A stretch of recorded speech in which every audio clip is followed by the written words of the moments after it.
Belle personne consciente, ici Mel Goyer avec mon gros Christ de feu sauvage. Impossible de le cacher, j'ai pas de fond de teint ni de cache-cerne, fait que va falloir que vous l'enduriez. Regardez-moi dans les yeux. Aujourd'hui, je vais aborder le cas très particulier de Marie-Noëlle l'abbé Blondeau qui m'a flabbergasté. Mais ce qui m'a vraiment choqué et scandalisé, c'est la réponse du système qui l'a carrément abandonné. I am shocked. Shocked. Well, not that shocked. Puis je trouve ça important de dénoncer parce qu'il y a des solutions.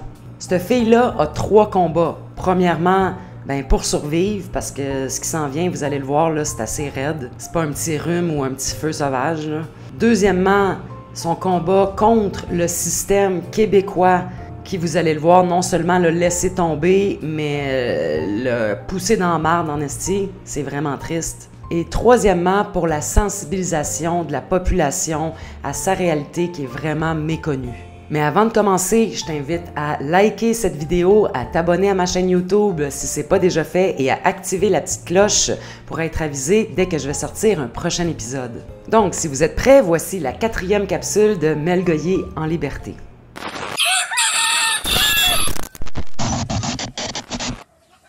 Ce qui est arrivé à Marie-Noëlle l'abbé Blondeau, ça pourrait arriver à n'importe qui. Mais avant de vous partager la réponse complètement délirante des professionnels de la santé, je vais d'abord résumer son histoire. Mais j'insiste pour que vous écoutiez la fin de la vidéo parce que vous allez tomber sur le cul. Avant 2021, Marie-Noëlle était nutritionniste, elle faisait une maîtrise en médecine moléculaire. C'est une femme super active qui faisait plein de sports, du tennis, de la randonnée, du bicycle, de la pêche. Bref, elle était en parfaite santé et elle prenait beaucoup soin d'elle. Puis un jour, elle a eu des symptômes bizarres. Elle a appris beaucoup plus tard que ces symptômes-là étaient dus à une exposition prolongée à de la moisissure toxique créée par un mauvais nettoyage d'un sinistre d'eau. Mais comme elle ignorait que ça venait des moisissures toxiques, elle est allée à l'hôpital pour essayer de voir c'était quoi le problème, puis on lui a prescrit en fait une IRM. Une IRM, c'est une imagerie par résonance magnétique. C'est quelques jours plus tard que les vrais problèmes ont commencé puis que sa vie s'est transformée en cauchemar.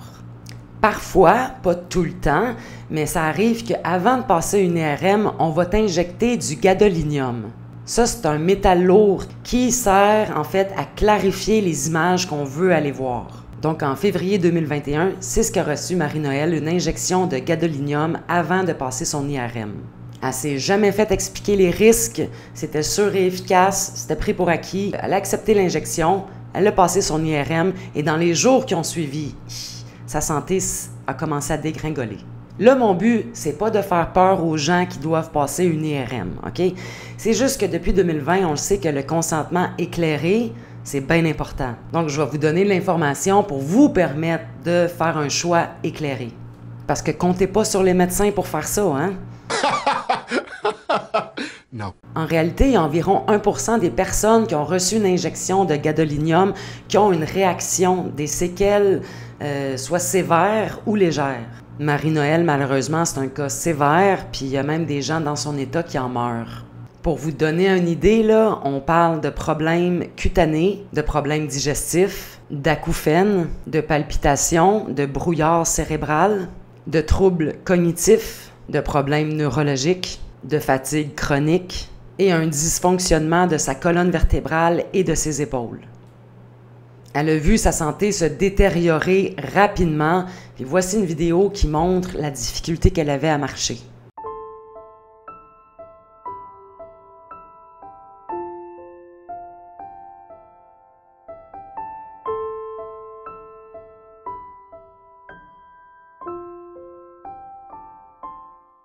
Pendant les années qui ont suivi son injection, elle était complètement alitée ou en chaise roulante.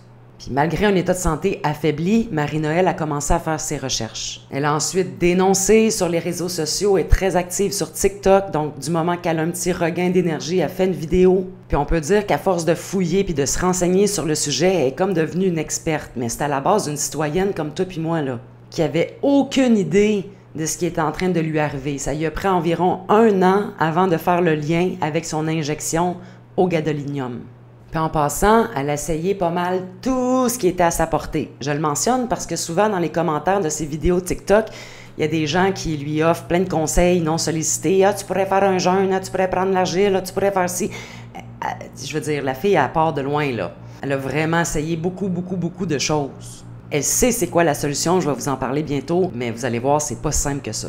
Bref, ce que ses recherches lui ont apprise, c'est que malgré ce que disent les médecins radotent que le gadolinium est évacué de ton corps dans les 24 à 48 heures. Ben, 4 ans après son injection, il y a une dose élevée de gadolinium dans son urine et dans ses selles. Donc, elle est loin de l'avoir évacué en 48 heures. Ce qu'elle savait pas, en fait, c'est qu'elle était allergique au gadolinium. Puis ce métaux lourd est venu se déposer dans son cerveau, dans sa colonne vertébrale, puis dans ses épaules. On appelle ça la maladie du dépôt de gadolinium. C'est ça qui engendre une hypersensibilité puis toutes sortes de problèmes. Elle a cogné à plein de portes au Québec, elle a rencontré plein de professionnels, puis vous allez le voir plus tard, sont tous plus incompétents les uns que les autres, ils se lancent la balle, c'était vraiment compliqué. Bref, il a fallu qu'elle aille aux États-Unis pour passer des tests de métaux lourds, recevoir un diagnostic et payer tout ça de sa poche, bien sûr. Puis elle aurait payé pour passer les tests au privé, mais malheureusement, les tests qu'elle avait besoin sont offerts uniquement dans les hôpitaux publics. On lui a carrément refusé ces tests-là, qui sont peu coûteux, là. Puis vous allez voir les raisons pour lesquelles on y a refusé, c'est...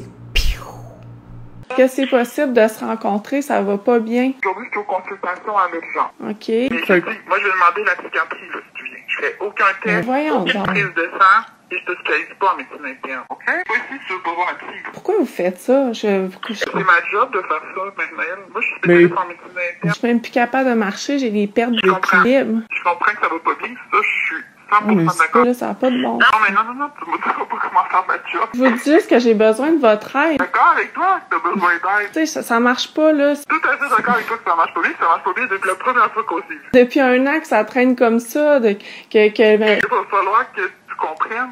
Sinon, tu t'avanceras pas dans la vie, là. Voyons. Au téléphone est terminé. Si ça va pas, c'est à l'urgence. je veux pas me retrouver en psychiatrie, je vais être soignée. Moi, je vais la demander la psychiatrie, là. Mais si ça va pas bien, là, je suis d'accord avec toi. C'est de pire en Mais pire. t'évolues pas, là. Tu vas rester comme ça, là. Non, mais c'est pas mon genre, moi, de m'apitoyer de même. Je peux rien faire pour toi, Marie-Noël. Fait que c'est comme ça. Ça fait 10 minutes que je suis au téléphone. C'est tout le temps que j'ai. J'ai un problème neuropathique en ce moment. C'est correct. Ben, la neuro, c'est un enfant Jésus, mais je pense pas qu'ils vont t'admettre non plus. Mon Dieu, ça n'a pas de bon sens comment vous traitez le monde. Ça se voit pas dans une prise de sang. Comment vous faites pour savoir ça? Est-ce que je peux savoir? Il faut une cause, hein. Une neuropathie, c'est pas comme ça. Des faiblesses, des chutes, des C'est ça. paralysies. C'est ce qui m'arrive, mais mon bras paralysé, j'ai des fourmillements constamment, j'ai des coups de poignard. Ben, c'est de la neuropathie, ça. Ben là, correct, mais je te référerai pas en euros. Et là, ça fait déjà 12 minutes.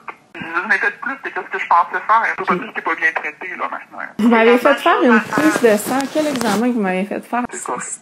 Au moins, les tests qu'on fait, il faut qu'ils soient valides. C'est correct, mais ça explique aucunement tous tes symptômes, là. Ouais, mais je suis malade, là. Puis je sais, là, que vous avez parlé à psychiatre. Je vais pas parler, j'ai vu les notes. Non, elle me l'a dit que vous étiez parlé puis que là, vous alliez fermer toutes les portes pour me référer à d'autres spécialistes. Je te contacte pas, là. C'est l'entente qu'on avait. Ben, moi, j'ai pas signé d'entente avec vous. Non, mais c'est une entente verbale. Entre toi et moi. Vous avez décidé... Ben, c'est moi le médecin. Ben oui, mais là... Tu sais, j'ai le droit quand même d'être soignée. Je tourne dans le système comme ça depuis 1 an et Je demi. suis d'accord avec toi que tu tournes en rond. Oui, parce qu'il y a personne qui m'aide. Vous voulez pas m'aider? Oui, je vais t'aider. Mais- Justement. Pourquoi vous faites ça? Ben, parce que je suis compétente. Vous croyez que mes douleurs osseuses puis mes Non, là, omoplates tes douleurs, je trouverai pas de maladie qui explique ça. C'est bon? Fait que j'ai écrit dans le dossier, là, faut que je raccroche maintenant, j'ai plein d'ouvrages. C'est sûr que tu peux rester là-dedans, puis te complaindre, puis te dire que c'est ça. Mais je te dis, là, t'as aucune... Je me complains pas. Oui, Je là. suis alitée tellement que j'ai mal. Aucune étude critique. Je t'ai dit que t'es malade. C'est vrai. T'as mal, je suis d'accord. Mais là, si t'es pas capable d'avancer, puis de reconnaître que t'as un trouble somatique, je comprends, là, on veut t'aider, mais si tu veux pas, ben c'est correct. Moi, j'ai tout ça dans le dossier. Je l'aime, ma vie, là. Il n'y a rien que je traumatise. Quand je vais arriver à l'urgence, je vais pas être dompée en psychiatrie comme la dernière Non, fois. mais c'est sûr que je vais demander la psychiatrie. Ce que je te demanderais, là, tu sais, de me faire confiance. OK? Mes recommandations, c'est qu'on doit l'urgence, la psy. J'irai pas en psychiatrie. Correct.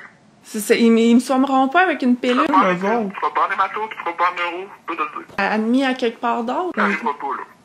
t'es pas... ça arrivera pas, ça. Fait que non. Pourquoi vous me bloquez comme ça, l'accès? C'est juste comme ça. OK, écoutez, je raccroche, parce que j'ai d'autres choses à faire. Mais là, vous allez peut-être me voir...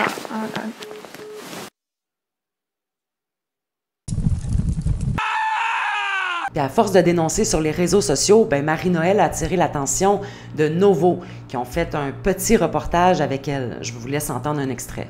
En février 2021, Marie-Noël doit subir un IRM. On lui injecte du gadolinium pour améliorer le résultat du test et elle tombe gravement malade. J'ai commencé à avoir des symptômes dans les jours, semaines qui ont suivi l'IRM. Après, je dirais à peu près 3 mois, j'étais devenue complètement invalide. J'ai été en errance médicale. J'ai tourné dans le système de santé durant 1 an. Et ne pouvant pas diagnostiquer avec les outils médicaux disponibles au Québec, on a émis l'hypothèse que c'était un trouble psychologique. Je serais pas surprise d'apprendre notre conclusion, savoir que vous présentez malheureusement un état psychotique, un trouble délirant somatique. Elle décide donc de faire ses propres recherches et se rend compte qu'elle n'est pas la seule à avoir ces symptômes. Il n'y a pas de mots pour décrire comment on se sent après l'injection du gadolinium. Ça m'a rendu extraordinairement sensible à absolument tout autour de moi. Et j'ai eu des troubles digestifs sévères, des troubles de douleur extrême, indescriptibles jusqu'au cœur des os. Quand t'en parles, on rejette ça du revers de la main.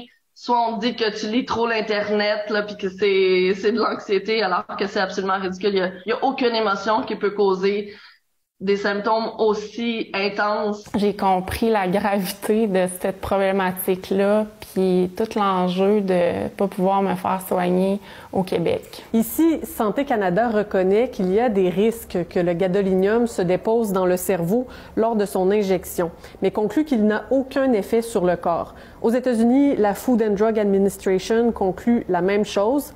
Au Québec, la maladie se retrouve dans le répertoire des diagnostics de la RAMQ, mais des médecins seraient toujours sceptiques. C'est probablement pour ça que c'est peu connu des médecins, parce que c'est pas fréquent. Puis tu sais, quand quelqu'un arrive dans votre bureau et raconte des affaires que vous n'avez jamais entendu parler, sur le coup, là, vous faites un saut, hein, puis vous dites « c'est quoi cette affaire-là? » Après, il arrive, vous commencez à penser que c'est psychologique, là, tu sais. Il y a de la littérature qui dit que ça existe, alors qu'il y a d'autres littératures qui dit que ça existe. On n'a pas de preuves pour sûr. Bon, en même temps, le gadolinium, c'est une substance qui est très utile. Il y a un traitement qui existe, mais il n'est pas autorisé ici.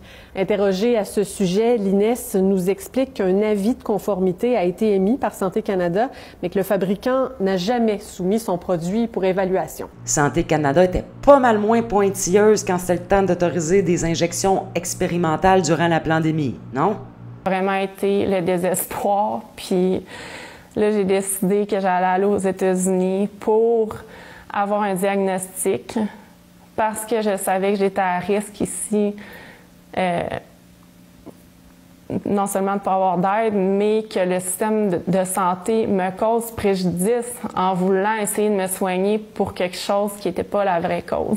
Il y a aussi une journaliste qui a écrit un article sur son cas dans Le Soleil. Puis cette même journaliste, avec son grand cœur, a décidé de faire des appels pour essayer d'avoir des réponses que Marie-Noël n'avait pas réussi à recevoir. Je vous laisse entendre le résultat de la bouche de Marie-Noël. Puis comme de fait, elle a reçu des réponses qui sont quand même assez positives. Le traitement en question, c'est de la chélation avec du DTPA. Donc, c'est d'injecter par intraveineuse un médicament qui est un chélateur, ce qui veut dire un médicament qui s'accroche au gadolinium qui est déposé dans les organes et l'élimine du corps. Il y a 2 obstacles là, au Québec pour que je puisse obtenir ce traitement-là. De un, le DTPA n'est pas disponible au Canada. Deuxièmement, la chélation, c'est pas un traitement qui est pratiqué, reconnu au Québec, ce qui est une réelle injustice. Des cliniques de médecine fonctionnelle, il y en a dans toutes les autres provinces que le Québec. Qu'est-ce qui se passe ici? C'est le Collège des médecins qui est trop puissant, qui empêche cette pratique-là, puis qui permet aux consommateurs de produits thérapeutiques de seulement accéder à des pilules pour traiter des symptômes.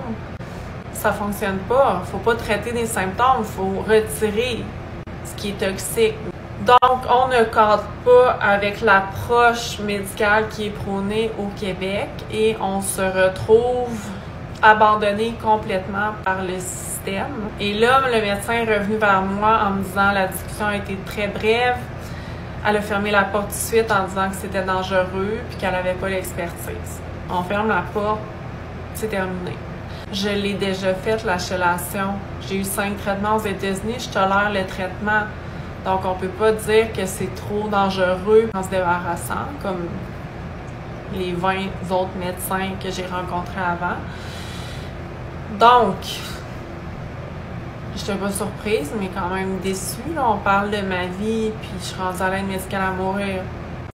Malheureusement, Marie-Noëlle, c'est pas la seule victime de cette injection de gadolinium. Il y a beaucoup d'autres témoignages, on peut en lire plein en dessous dans les commentaires de ces vidéos TikTok. Mais voici quelques images de qu'est-ce que ça a de l'air une personne qui souffre de la maladie de dépôt de gadolinium. Puis vu que c'est une maladie rare, ben, pas mal toutes les victimes sont abandonnées par le système. Mais comme je vous le disais au début de la vidéo, là, le plus hallucinant, c'est pas tant sa maladie rare, c'est la réponse du système, la réponse des professionnels de santé. Là, je vais vous faire entendre des extraits d'appels que Marie-Noëlle a eu entre des professionnels de la santé et elle. Ça m'a donné envie de passer à travers un mur, là. Fait que vous êtes avertis. Vous avez objectivé que j'avais un problème de douleur à la colonne, au nerf, même que j'ai un problème à me déplacer, vous l'avez vu. Vous m'avez palpé dans le cou, à la base du crâne. Vous avez nommé le mot polyneuropathie. J'en ai parlé avec mon père après. J'ai dit, enfin, il y a un médecin qui l'a nommé le mot. Ça fait des mois. Je vous invite à retourner voir votre médecin de famille pour la suite. Je trouve ça dommage que ça se passe comme ça avec les médecins, puis de pas pouvoir obtenir de l'aide du système de santé. Je vous référerai pas à d'autres spécialistes. J'aimerais que vous écriviez au moins dans votre rapport que vous avez vu que j'avais un problème nerveux, urologique. J'ai pas objectivé de nouveaux problèmes chez vous, de problèmes nerveux, pas des choses au dossier que vous me demandez d'écrire. Vous avez vu là que j'étais plus capable de marcher puis que j'avais des douleurs à la colonne vertébrale. Oui, mais ça, il y a d'autres... j'ai pas... il y avait pas d'intensité anormale. L'intensité anormale, je peux même plus marcher. Je suis couchée 20 heures sur 24 tellement que j'ai de la douleur au nerf. Vous avez refusé la médication du psychiatre aussi qui aurait pu vous aider. Je l'ai essayé, ça a empiré mon problème. Je vais vous remercier. Je vais continuer ma journée de travail. Je vais vous remercier. Étant donné que je ne suis pas associé à l'évaluation et le traitement de ces pathologies-là, je serais plutôt gêné là, de faire une prescription comme ça. Là. Ça me protège quand même au niveau de ma responsabilité professionnelle là, quand même là-dessus. Là. Mais on s'entend, c'est parce que là, au Québec, il n'y a aucun médecin qui a cette expertise-là. Moi, je ne peux vous prescrire que des médicaments qui sont validés. Puis les limites-là au niveau du cadre de la pratique médicale doivent être respectées. Puis la loi médicale est faite comme ça au Québec. Les médecins fonctionnels prescrivent ce médicament-là, puis les gens ils ont des améliorations de leur santé. C'est des médecins qui sont quand même régis par un ordre, là. Oui, mais moi, je suis régi par le Collège des médecins. Le Collège des médecins m'a dit de faire ça. En tout cas, moi, de ce que j'ai construit là dedans. Puis en fait, ce que le Collège des médecins dit, c'est si tu sens que tu as les compétences de faire ça, fais-le. Moi, clairement, j'ai pas les compétences. Honnêtement, je ne ferai rien de plus. Sincèrement, Mme Blondeau, vous comprenez mon malaise? Moi, je suis tenu par la pratique qui est régie par le Code des professions et le Collège des médecins du Québec. Thanks for nothing. Ce qu'elle s'est rendu compte, en fait, c'est que plusieurs médecins avaient vraiment peur du fameux collège des médecins. Il y en a même qui ont reçu des sanctions après avoir aidé Marie-Noëlle. Non seulement les professionnels sont carrément incompétents, sont en retard sur les traitements qui sont offerts ailleurs, mais sont aussi bien dangereux parce qu'il y en a plusieurs qui disaient « c'est dans ta tête, tout ça c'est psychosomatique ». Il y en a même un qui a voulu l'interner de force dans un hôpital psychiatrique. What? No! Il n'y en a aucun d'entre eux qui prennent en compte toutes les études sur la maladie de dépôt de gadolinium. Puis on va se le dire, là, il y en a en masse. Plus récemment, en 2022, il y a même le CDC qui parlait de cette maladie. Le texte qu'ils ont écrit précise que même en petite quantité, le gadolinium peut entraîner une morbidité et une mortalité significatives. Les symptômes vont de forme légère à des complications graves et potentiellement mortelles. Complètement désespérée, sachant plus où aller cogner, ben Marie-Noël a appelé le MSSS. Même si le ministère de la Santé et des Services sociaux du Québec n'a pas pu l'aider directement, mais ils se sont permis de mandater un immunologue qui, lui, allait bloquer toutes les futures démarches de Marie-Noël. Ça, ils ont été capables de le faire, ça. Why would you do that? Why would you do any of that? Puis l'immunologue en est arrivé à une conclusion que je vous lis à l'instant. Préparez-vous, vous allez vous aussi avoir envie de casser quelque chose. L'expertise demandée par le MSSS pour dossier complexe avec demande de tests inhabituels hors spécialité, le dossier est médiatisé. Tableau somatique, éléments délirants, surinvestissement de la patiente sur diagnostic non confirmé, notion de complotisme, aucune autocritique. Je ne sais pas, là, mais moi, dans l'ensemble, là, je trouve que c'est le Collège des médecins qui manque un peu d'autocritique. Donc, depuis son appel au ministère de la Santé et des Services sociaux du Québec, Marie-Noël a juste plus accès au plus grand centre hospitalier de sa région. Toutes les requêtes médicales qui sont déposées en son nom passent par ce super immunologue. Fait que la pauvre fille est pognée pour chercher de l'aide dans d'autres villes, d'autres provinces, même d'autres pays. Ça fait aucun sens. On mérite mieux que ça. On mérite autre chose qui donne plus espoir que ça. Puis on le sait que le système de santé québécois est en train d'agoniser, là. Fait que qu'est-ce qui arrive avec des cas comme Marie-Noël qui ont des maladies extrêmement peu connues et rares? On leur propose l'aide à mourir. Pas bon, ça. C'est pas bon. Vu qu'au Québec, les patients sont vus comme une dépense et non pas un revenu, parce que c'est gratuit, ben c'est bien plus simple de tuer les patients, hein? Puis quand t'es mort, ben t'as pas tendance à te plaindre. Marie-Noël, elle a refusé cette option-là, puis elle se bat de toutes ses forces pour aviser la population de ce qui se passe. Parce que ça a beau être super rare, si ça t'arrive à toi, t'aimerais peut-être ça que quelqu'un réagisse quelque part, non? Quand j'ai entendu son histoire, puis surtout la réponse du système, j'ai dit, écoute, on se connaît pas, mais j'ai tellement envie de parler de ton histoire, ça a juste pas de bon sens. Elle m'a donné sa permission. Puis cette semaine, le 2 septembre, ben c'était sa fête. C'est encore plus important pour moi de partager son message pour qu'il soit entendu le plus possible, qu'il y ait des réactions, qu'on se réveille, là. Notre système, c'est de la calisse de merde. Marie-Noël, elle a besoin de notre aide pour sa rémission. Donc, elle a créé un GoFundMe. Si vous voulez contribuer, ça serait plus qu'apprécié. Même les petits dons comptent. Parce que 1 + 1 + 1, si on est des milliers à donner 5$, ça peut faire une grande différence. Donc, si vous avez les moyens financiers, merci de l'aider. Mais elle ne s'est pas contentée de faire un GoFundMe. Elle fait aussi des super de belles toiles. Donc, si vous aimez l'art, ben, c'est une façon extraordinaire de l'aider à financer son combat. Si vous ne pouvez pas l'aider financièrement, vous pouvez partager la vidéo, soit la mienne, soit ses vidéos sur TikTok. J'ai mis tous les liens dans la description. Son GoFundMe, son TikTok, la façon d'acheter ses toiles. Parce qu'en ce moment, tout ce qui lui reste, vu qu'elle ne peut pas travailler, elle est trop invalide pour le faire, ben c'est une rente d'invalidité du Québec. 750$ par mois. Mais qui vit avec 750$ par mois? Fait qu'il y a ses parents qui l'aident comme ils peuvent, puis elle s'endette. Elle s'endette pour sa santé, dans un système que c'est supposément gratuit. Donc, si vous avez aimé ce contenu, ben vous seriez vraiment cool de le partager. Puis aussi de liker, puis de vous abonner à ma chaîne YouTube, question de faire voyager le message. Je vous invite à rester vigilant quand les hôpitaux veulent vous injecter avec un truc que vous savez pas c'est quoi. Fait que d'ici le prochain épisode, ben je vous embrasse pas, là, parce que c'est ça. Mais je vous aime, par exemple. À bientôt.